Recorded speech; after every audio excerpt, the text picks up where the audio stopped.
Welcome to HR Voices, a podcast where people leaders share their side of the story. We talk about the challenges they're facing, how they're addressing them, and what changes they hope to see as the workplace evolves. This podcast is sponsored by All Voices, the all-in-one employee relations platform. Hello and welcome to HR Voices. I'm your host, Rebecca Taylor, and I'm here with Sarah Chandler, the VP of HR for Hensley Beverage Company. Welcome, Sarah. Welcome to HR Voices. Thank you. Oh, I'm so happy to be here, Rebecca. Thank you.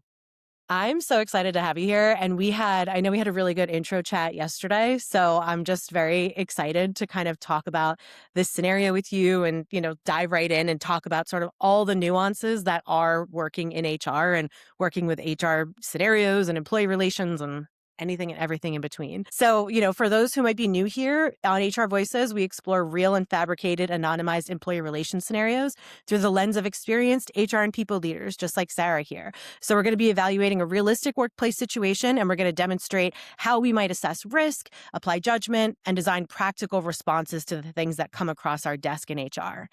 And today, we actually have a fabricated scenario. So sometimes we'll talk about scenarios that are real life things happening in the headlines, and sometimes we'll talk about a scenario that kind of is like stuff we may have faced in our HR career or stuff that is likely to sometimes happen. So today we're going to talk about a fabricated scenario.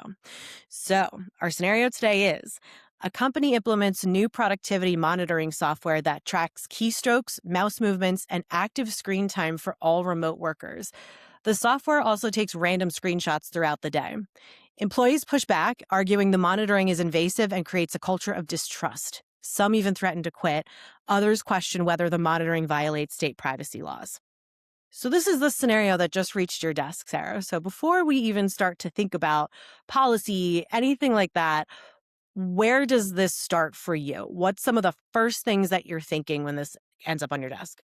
Love starting there. Like, what is my initial gut reaction? Because I always have an opinion and then I step back and go, okay, let me pause and apply some discernment. But my gut reaction is just because we can do something doesn't necessarily mean we should.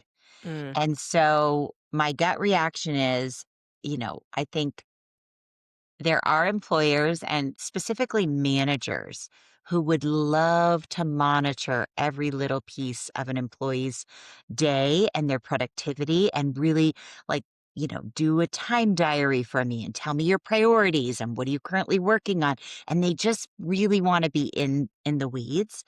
That's okay. But I can see how the capability of AI is enabling us to go down this route of, really monitoring and getting into the nitty-gritty of how people spend their time. I can see how managers would be like, yes, finally, this is a tool for me. And that's where I think as an HR professional and a trusted advisor, my job is to bring out the best in leaders and mhm. go to that leader and be like, okay, let's take a pause. Help me understand what you're trying to accomplish. Because I think going through dialogue, asking really good questions, I think I would find out they want to bring out the best in their employees. They want to make Mhm. sure their employees are maximizing their time. And so I would challenge them that is monitoring their every step going to produce that result? Yeah. What other ways could we do that?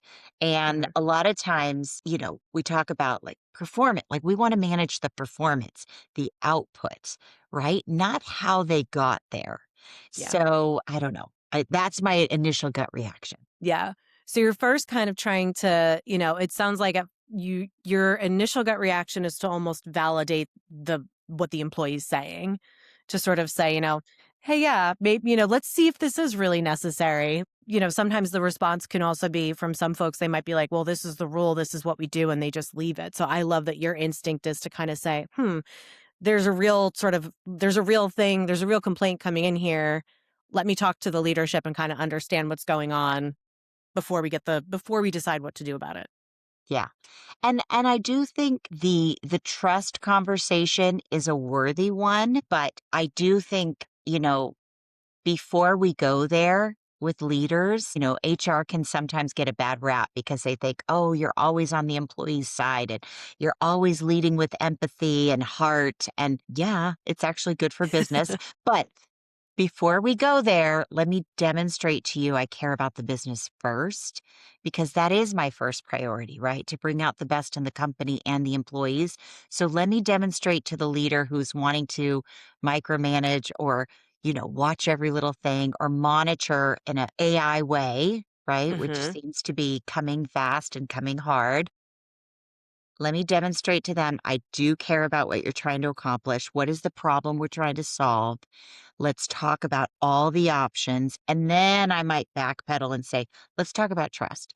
Let's talk about how people tend to thrive in trust environments where they're psychologically safe, their capacity is better, their output is better, their longevity is better. It's good for retention, it's good for morale, it's good for culture, it's good for stretch assignments. Like we can talk about all that all day. Yeah. But first, I want to demonstrate to this leader who obviously has a need to understand what is that remote employee doing? I need to know. And so I can't just push that aside. I have to address that need in that Yeah. leader, Yeah. right? First. Yeah, you kind of have to be unbiased at first and just sort of say, okay, there's a reason that they invested in this software and there's a reason that the Yes. employees are pushing back. Let me understand everyone's sort of perspective and figure out and really sit in that gray area of both situations could be true, right? We need it Yeah. and they hate it. Right. Right. And to your point, in some roles, it might actually be necessary. Also, another thing you brought up, okay, so we've already purchased the software, and a lot of Hmm. times this does happen in HR. We find out they've already made the investment, the company's doing it. And now I got to catch up. I got to help because I just found out about it. No one asked me my opinion, but now I've got to be, I wasn't part of the issue, but I'm a part of the solution, right? I Hmm. may not be part of I may have not have created the problem, but I have to jump in with the solution. So now here's an unintended unplanned consequence. We're getting this backlash. This is where typically I come in. And so Yeah. we've already got the software in place. So then I could start asking questions. What is the purpose? How can we use it? Do we just use it on problem employees? Like when you hit a certain mark where your productivity dips, and we say, if you're at this threshold, then we're going to start monitoring your work because it looks like you're going to need supervisor intervention to see how you're managing your time and what you could be Yeah. doing different or better. Also, if it's already in play, let me see the reports. What's the ROI? Like, what are you guys getting out of it? Yeah. How are you using this and what are the benefits? Like, I definitely would want to understand that as well. Yeah, yeah, I agree. And it's so funny you mentioned that HR always kind of gets pulled in to solve the problem, but they weren't part of creating it in the first place. And that's so real. Like, Yeah. Yeah. And because I I learned hear to lean this. into that. Yeah, Oh, I'm so glad you brought me in now. I wish I had been brought in earlier, but I'm glad we're but here here I now. am. You know? Yeah. Yes. Yep. Yes. Better late than never. That's right. And instead of asking why, what now? Yeah, yeah. Especially because when the scenario specifically says that it's being implemented and employees are first voicing concerns here too. So all I always think in these scenarios, whenever I hear that there's concerns being voiced as something's getting implemented, is I'm like, where was HR this whole time? Because this is change management gone poorly, right?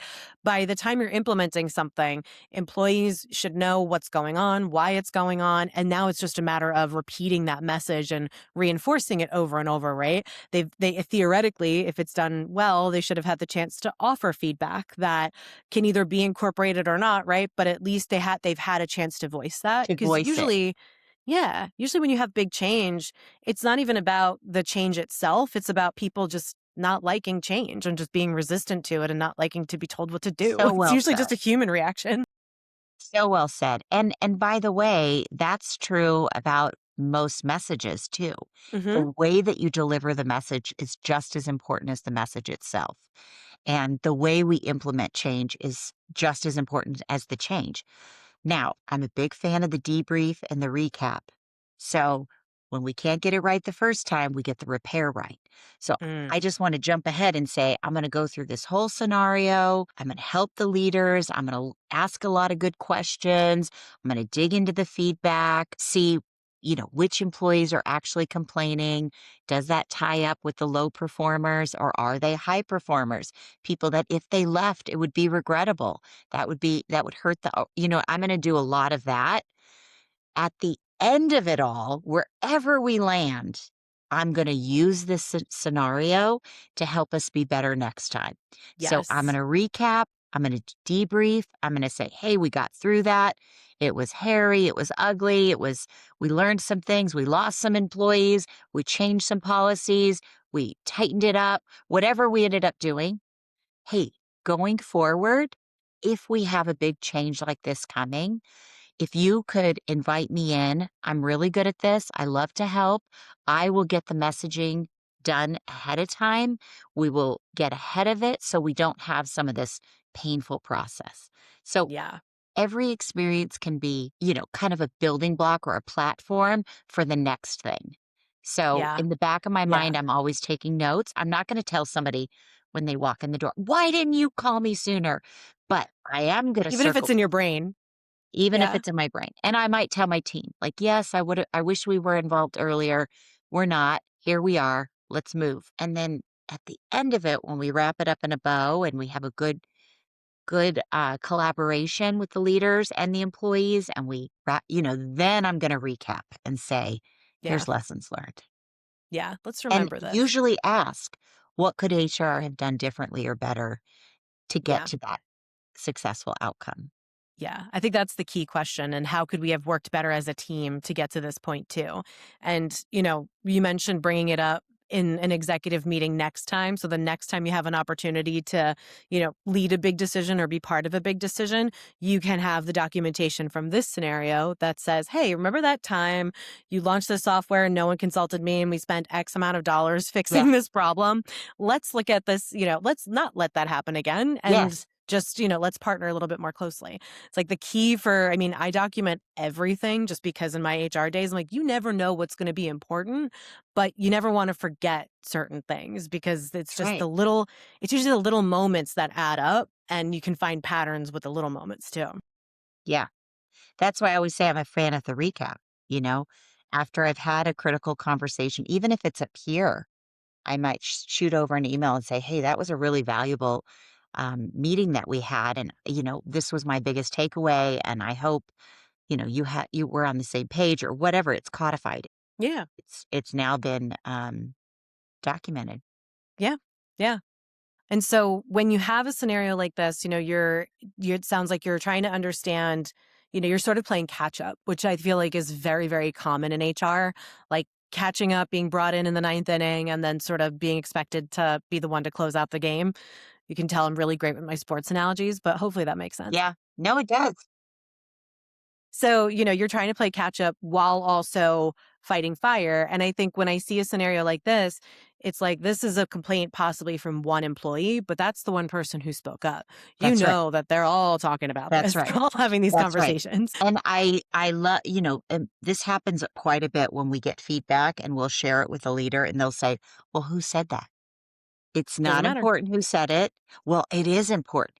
Well, let's not confuse the message with the messenger and, let's extract the data and then look at it. It's a lot of times the way I might hold employee feedback to myself for a moment just so I can Hmm. substantiate it before bringing it up because people do get really caught up in who said it, who reported it. And just as you said, there are certain personality types that will always speak up, always complain, always report. And there are others who just kind of are, Hmm. the quiet dissenters, right? So we want to pay attention to every complaint, take them all seriously. Um, and it's interesting. I have young people on my team, and their perception of privacy is different. Like we have 5 generations in the workplace right now Yeah. and the perception of privacy and personal life versus business life, like it's all the lines are blurred. Mm. And I have noticed that there are differences in the perception of privacy. And younger generations definitely have much more of a reaction to accountability and accountability tactics, such as this is an accountability tactic, right? The monitoring your keystrokes, taking screenshots of what you're doing. Screenshots. Like I Yeah. can just hear some of the people on my team just pushing back. Well, I have 3 screens and you took a screenshot, but I happened to be, on the phone with an employee when that was up. And, like Yeah. the time, the time that it takes to actually like use the data that's being produced by the AI I'm not sure it's gonna get us to the right outcome. So that's why Right. I would be not necessarily squashing it, but I would be asking questions about, is Yeah. this really getting us where we wanna go Yeah. Yeah. because of the employee reaction to it? Yeah. So now if you did have this come across your desk, do you talk to the employee who submitted it first? Let's assume you do know who it is, right? Like let's say there is their name, but only you know, maybe you and your team. Do you talk to that employee first to start to have that conversation? Or do you go to leadership first and say that a complaint's been made? It really depends. So most people are as articulate and succinct in their complaints. They're typically emotional. I am a big fan of putting something in front of people first. Like I don't want employees just dropping into an HR office and like we used to allow that and it was very problematic. Yeah. Now we put a piece of paper in front of them. We know that it's better for them to get it in writing. It's also better for us because it has a way of distilling emotion and kind of bringing down the the emotional implementation, The that tension. Yeah. calms them down. And then we also have something in writing, right? Is there anything else? But in this situation, I would run it, sometimes that it's just a simple of, management doesn't trust us. This is not a place I want to work. I'm out of here. Like that's probably what it would say, something very Yeah. sharp and probably would talk Reactive. to that reactive. I probably Yeah. would just to get color on the situation and Yeah. how are things been going?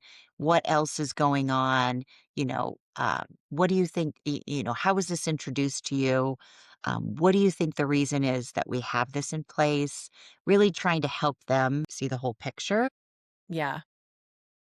diffusing as I'm getting information, right? Helping Yeah. de escalate the emotion around it. I probably would start with the employee. Yeah. I would do the same, I think, too, because most times, most complaints are just someone it's really about someone just wanting to be heard. And even if sometimes in situations like this, you may talk to leadership. Let's say it does become something that you can take to leadership and they may just come back and say, we don't care. This is what we're doing now. And now that's the message and that's the decision despite guidance or maybe whatever the situation might be. It So, happens. yeah, it happens a lot, especially with something like this where they've implemented this software everywhere before consulting anybody. And so now they've made the investment for at least a year, right? So they're not just going to pull back. That's right. So I think in these kind of scenarios, it's almost the most important to prioritize the employee and just letting them feel heard. And then also prep the leadership team to say, this is a person who's speaking up. There's definitely more people who feel this way. That's right. How we roll this out, how we continue to roll this out and reinforce this is going to make or break who stays and who goes, right? I think that's just the truth.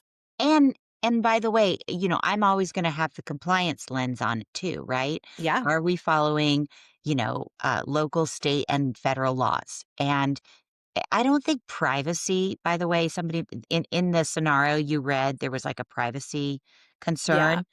I don't think because privacy is a perceived notion, but there isn't, if you're working you're on our clock, using our equipment. There's no privacy. Now, Yeah. Yeah. again, e even though we're within our legal compliance, is it the right way to do business, right? Mhm. I can absolutely go into any of my employees' offices and start ransacking their desk and moving things around and get their password and go in their email. Like, of course, I have that authority. Yeah. Is that Would I? really gonna work well with my working Yeah. relationship with the people that report to me? I don't think so. And it feels like rude. It feels almost inconsiderate. I would Mhm. never move somebody's office when they weren't there. I've heard of that, Yeah, I've somebody heard of goes that in and too. just you come to work and you have a totally different office space, and it just feels like a violation. It's not illegal. There is no privacy, but I do think we should pay attention to, how does that feel? Like, it Yeah. feels like a violation. So maybe shy away from that, right? Yeah. Legal should be the bare minimum. Yeah.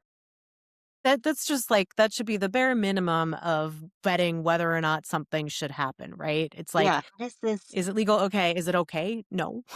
Yeah. Can we do it? Yes. Is it Should really the we? best way of leading? We talked about this too. We talked Mhm. about how there are scenarios that are good and then there's scenarios that are better. So, okay, we have the software. Let's go back to what you were talking. It's rolling out no matter what. They're doing it. Whether employees like it or not, this is the law of the land. We're moving ahead. Now I'm going to talk about, okay, let's go back to my compliance lens. Let me share with you where I have concerns. And here's where we can maybe get into a collaboration. Okay, I understand we're going to be using this software to now monitor employees' activity, keystrokes, and all of that. How are we going to use that data? Mhm. When are we going to make decisions based on that data? And by decisions, I mean anything related to employment, hiring, firing, promoting, demoting, corrective action, stretch assignments, like all of these things that we do, bonuses, all of these employment decisions, we need to make sure are fair and equitable and are anti discriminatory, anti retaliation. So, I want to be rock solid in how we're going to use this data that we're getting. So we're monitoring employee. When do we determine corrective action is necessary?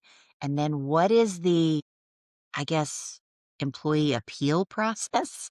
I Yeah. really don't- Like if they But don't agree how do with the what you're employees get yeah. to share their side of the story, right? Just Yeah. like when we get a complaint, that someone was stealing time, I'm going to investigate and find out, well, what does the employee say about it? Where were they and what was going on?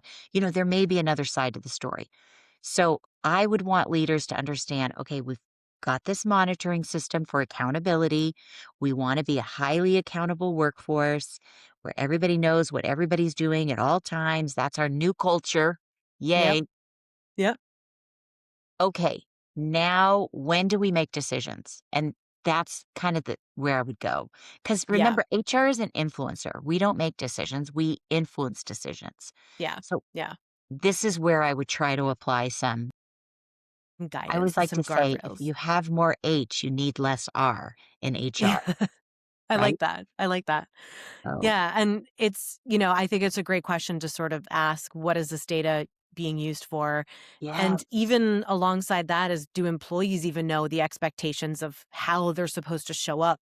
Like, do they know how many clicks they're supposed to have for each task that they have to do? Or are there rules around, how much idle time they can have? Like, Yes. especially I remember I used to recruit from a company when I was doing inside sales recruiting. I knew of this company that had this type of software, and I would target their employees all the time, and the only hook I had to get to just recruit any passive candidate was, "We don't track your screens any day. Like, we don't track anything." It is the Because you knew it was greatest their biggest complaint. and it was the biggest complaint, and I Yeah. knew we could pay them the same amount, so it was still like, it was still a lateral move, and we were targeting salespeople with the same, 1 or 2 years of experience. That was sort of my very specific example of it, but it was the easiest way to recruit people out of that company, so I'm that's sure. that's a flag for the company to consider is like, your talent pool is a lot more vulnerable now. Yeah, I like that. Vulnerable is a good word because when I have said things like to a leader, how would you like someone looking over your shoulder? Like try to Yeah, incite some empathy. They're always like, fine, come into my office. sure, Look at my sure. email. Just this sense of like, I'm not doing anything Defensiveness. wrong. Yeah. That doesn't always work. So I do try to just say like, help me understand what you're trying to accomplish. And Mhm. then I'm going to try to give you some other ways of getting there. right? Yeah. So Yeah.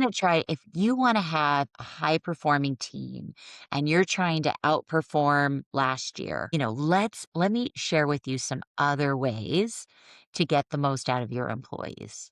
Yeah, because I guarantee most of the ways that people are going to improve their performance isn't gonna be something you're gonna see in how they track their screen, right? It's, people it's just it's not usually it's a strange I mean, I'll say it's a strange metric to use to evaluate whether or not someone's doing their job is actually I actively think it's monitoring an them. easy way out, right? Because if I Yeah, can track your time, I can tell if you're actually yeah, working or not. I mean, there's all kinds of studies now on, the rest between the work and mhm, flow time and, getting yes, going. And, what one thing that we forget about remote employees is they're not wasting time at the water cooler or, right. or talking at someone else's office. So, you know, all of that should be taken into consideration, when we're actually determining how much idle time do you get and all of that. Um, Yeah. I think that's so true is just sort of thinking about, transition time between tasks even, or God forbid someone has to get up and get water. And, if and it that just takes more happens to than be 2 when minutes. you recorded my screen, you Yeah. know? Yeah, that's tough. Yeah. That's tough. Yeah. That's really tough. So let's say, I know we're coming to the end of our mulling and discussion time here. So let's say now you have to make a judgment of some kind, because that this is where I've been my new saying has been that the job of HR is making judgments when you're living in the gray, just in gray situations. It's So basically that's hard. the whole Yeah. job description. So, employees hate it. Leadership has decided that this is something that they're still going to do. What judgment do you make about how to close this scenario with this employee? What do you do? So there's a couple of things. One, I would say I like to think of HR as the conduit, right? And we're the bridge between leadership and employee, company and worker, right? So how do I make that bridge shorter, right? Close that gap. So on the one hand, and I have coached employees and I will, just share a real life scenario. My team, the whole HR team, like moved under another C-suite employee Mm, and that C-suite employee didn't have as much experience with HR and just kind of an HR team and what they do, and asked every member of my team to do a time diary, which is similar, right? And there was yeah, this feeling of like, being yeah. encroached upon, looking at our work. And the way that I coached them through it is kind of similar how I'd coach an employee who was feeling frustrated that this new tracking system was being implemented. And that is, it is also an opportunity. So we are quick to assume, oh, they're going to try to see where we're losing time and they're trying to catch us doing They're something gonna wrong. fire me. But Yeah. what if it was an opportunity to showcase how hard you're working and what you're doing? And, how often do we do things that kind of magnificent at work and no one knows?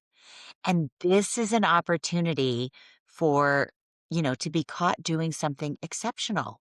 And, like maybe your magnificent moments are going to be highlighted in this tracking process. Now, that's a Mm, very optimistic lens, a positive lens to look through, but it's true. It's absolutely true that not only could, poor time habits be bubbled up, but so could good time habits. And so yeah, it's an opportunity to showcase your work. So that's on the one end. With yeah. the leaders, I would say, I hear you. I'm all on board with supporting the policy. I want to make sure the application is within, compliance and that we're rock solid, that we can demonstrate it's fair and equitable how we're applying the data and what we're doing with it decision wise. Would you be willing to look at this in 90 days, 6 months, after a year? Like, let's really come back to the table and determine if we're getting what we set out to get from this method, policy, system, or way of doing things, right? So Yeah. I would try to get an agreement, from both parties to Hmm. proceed and review later, so let's not just call this the end. Let's Keep keep the the dialogue conversation going. open. Yeah. Yeah. I think that's so important because we all work at our places for more than just the one day that we're here, right? Theoretically. So it's all about kind of keeping an open dialogue. And that is the thing with a lot of these HR scenarios is that it's not usually a problem comes to you, you do something, and then the problem goes away. It's usually more of an Hardly ever. ongoing. Yeah. Yeah, it's hardly ever Yeah. exactly. It's an ongoing kind of thing, and I Yeah. think that's kind of it's a chance to sort of maybe open up the conversation to other employees in the company and say, "Hey, we've gotten some early feedback on this program. We're Yeah. looking for some more feedback. We want to hear from you. You can do anonymous feedback. You can sort of see if you want to do town halls. Like there's so many different ways to kind of let people's voices be heard. And then you can probably look at it as, okay, is there a bigger issue here? Or is this just maybe just this one person is just uncomfortable with it? And then maybe they can get more comfortable with it when they get used to it. So That's it's like right. opening up the Which door is for feedback is good. yes, and saying that to the employee, "Hey, give it a chance. Like, I understand your initial reaction, but let's give it a chance." Yeah. Is so good. That's really good. That's a really good point. Yeah, I do wanna say this is important. We don't do everything just to make employees happy, right? No, Like, we would love to have a happy, productive workforce, but this is a place of business and we are accountable, whether it's to shareholders or owners or whatnot, to the bank. Like, someone. we are going to have policies. We are going to have decisions. There are going to be practices in the workplace that are going to make some people very unhappy and uncomfortable, Hmm. and to the point that they may leave. And that is not terrible. So, I mean, I am going to always look into an employee complaint, but the goal is not, to do everything that employees want us to do, right? Yeah. That's Yeah. not the ultimate goal. Yeah, and it's a balance too, right? 'Cause I think because there's the we're not here to make employees happy, and we're also not here to make employees miserable. It's kind of That's like, right. I'm an employee too. That's the thing I always said when I was in HR. I was like, I'm an employee too. So like, I don't want this to be a terrible place to work. We're all just doing our best here. I And, don't know if you're to your familiar point, with it's like, Adam Grant, but he yes, always yep, says work doesn't have to suck. yeah, it doesn't. And I do think that that's part of the HR role too. Like what can we do so that work doesn't suck? How can we make the employee experience better? Yeah, Obviously, it is called work for a reason.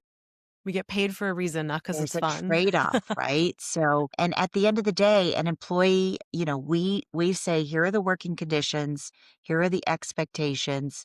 They make a decision, right? Yeah, And when we're yeah, clear, they can decide, you know what, this isn't for me.